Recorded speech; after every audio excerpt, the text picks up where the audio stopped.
evening to you out there. We're glad that you can join us tonight. It's a very special day, a beautiful Sunday evening, and indeed, this is one program that so many people out there have been looking out for. But before I start, let me introduce myself. I am Senami Okiamokai. You're welcome. Tonight, we are having a presidential media chat with the president of Nigeria, President Goodluck Ebele Jonathan, GCON. Mr. President, a very good evening to you, and thank you for having us. Thank you.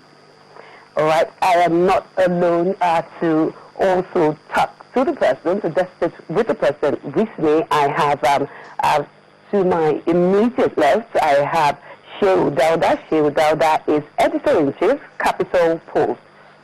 Mr. Dauda. Thanks for joining us this evening. Also here tonight is Nosa Igebo. Nosa Igebo is Editor-in-Chief, Tell Magazine. Thank you. My very senior colleague. It's nice to have you. Also in the house tonight is Gloria Ume Ezeuke from Channel Television, my friend and partner. Gloria. Thank you. Also here tonight is Shola Osunkeye.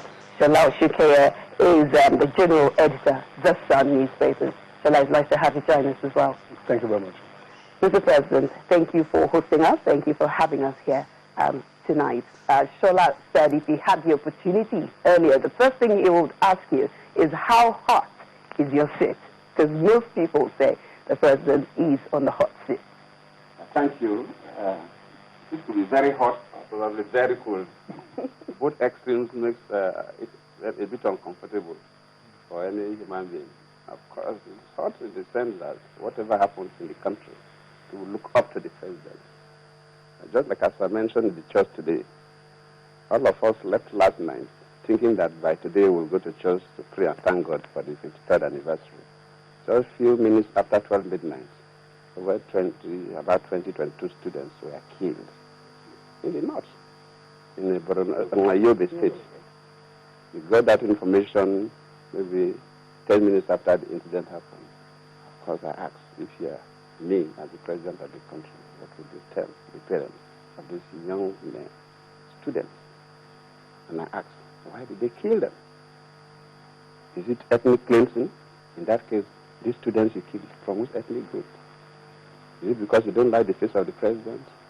Okay, if you kill them, has the president changed? Is it political? Which political party do they belong to? Is it religious issues? Those students, which religious group they belong? Are they Christians? Are they Muslims? Or what? You can ask and ask. Or is it poverty that some people try to attribute the excesses of some of these miscreants as a result of poverty? Is it poverty? Can poor people buy AK-47 rifles? Can poor people buy ground-to-air missiles that can bring down aircraft? Can poor people buy 30, 50 or more Hilux vehicles that is used in parading to cause havoc? Definitely not. Just like look at what happened also in Nairobi. So once you are confronted with this situation, sometimes you need courage to push ahead. But I always say that this is a very, very ephemeral challenges. It's very transient. With the commitments we have, we'll get by it. In the letter of service, I had a brief meeting before coming here with the service chiefs that we need to look at different ways of handling what we are already trying. But at the time I declared a state of emergency, the crisis came down. But after some time now, they are looking at soft spots, students in hostels, places where you will not expect them to just embarrass the government. So we discussed and said, look, we must begin to do things differently. If the drum is changing, then of course the dancer has to change the steps too. So we'll assure Nigerians that we'll continue to do what is right for this country without compromising the interests of the ordinary people. The security situation, Mr. President, is it responsible for the low-key? Nigeria will be 53 in a few days. Is this mood responsible for the low-key? No, the low-key is not because of the security per se. If you look at the security has improved significantly. Even a place like Maiduguri, for over 4 years, they never had Doba. but within this period, they celebrated a Durbar. That shows that even Maiduguri, which appears to be the center point of Boko Haram, the whole thing has come down. No, we said that we are not going to do major celebrations until 2014. So 2013 too will be low-key. The only ceremony we have, even as government, is change of guards that normally happen every Monday in State House. It's something that happens every Monday. The Bridge of Guard change command. But we always encourage people to come and witness it because of the independence. So instead of doing it on Monday, we'll just do it on Tuesday morning. That's the only ceremony we have. So, and of course the Juma prayers and the church service. So the low key is not because of security. The rest part of the country is safe enough for any celebration to go on. Even in Borno State, even in Maiduguri, in Damaturu, you can do celebration. It's just that this is happening in some remote areas, not extremely remote, but it's outside the heavily populated area. So the low key has nothing to do with security strategy. It's just because a government doesn't want to do big celebration. And of course, government set the stage for anything to happen. The ordinary citizens will not start doing big celebration except government gives the kind of push. But next year, it will be a big one, and we will all enjoy. All right, it was a special privilege for the president when Nigeria marked its 50th independence anniversary. And a couple of days, we will mark the 12th anniversary. Looking back now, and in your own experience as the leader of this country in the last 3 or more years, can you, in your national broadcast on Tuesday, boldly tell Nigeria that they are better off now than they were 10 years ago, 20 years ago?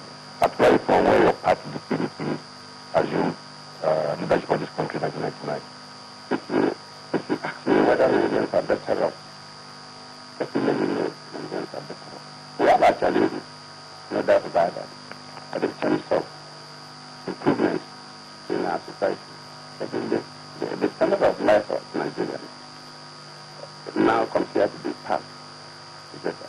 The other people say, okay, before this time, when we had very few graduates, immediately you finish as a young graduate, you get employment to give you a loan to buy a book, car, or something like that. They give you a 2-bedroom flat because there were very few graduates. In fact, after independence, there were no graduates at all, very few.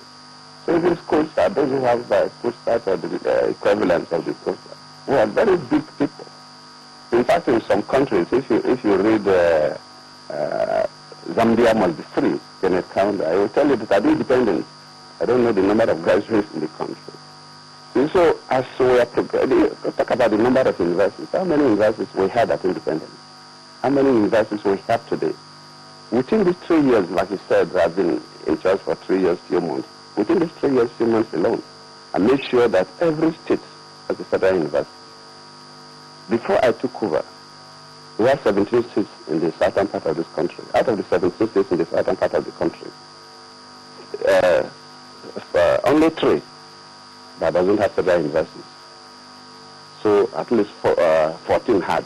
Only the last 3 states that were created in '96, Ebonyi State, Bayelsa State, and Ekiti, that had no federal universities. In the north, out of the 19 states, only 10 had federal universities. 9 had no federal universities. And I felt that one way to emancipate people, first and foremost, is education. That is key. And I tell people that I came from a very poor background. Without education, you will not see Jonathan here. There's no reason I would have been here. But I was liberated because I had to go to school.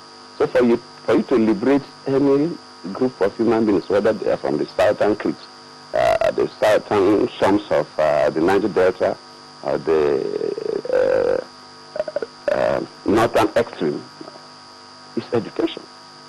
And I felt that one thing is the basic education, which we are building more schools, ordinarily in Nigeria.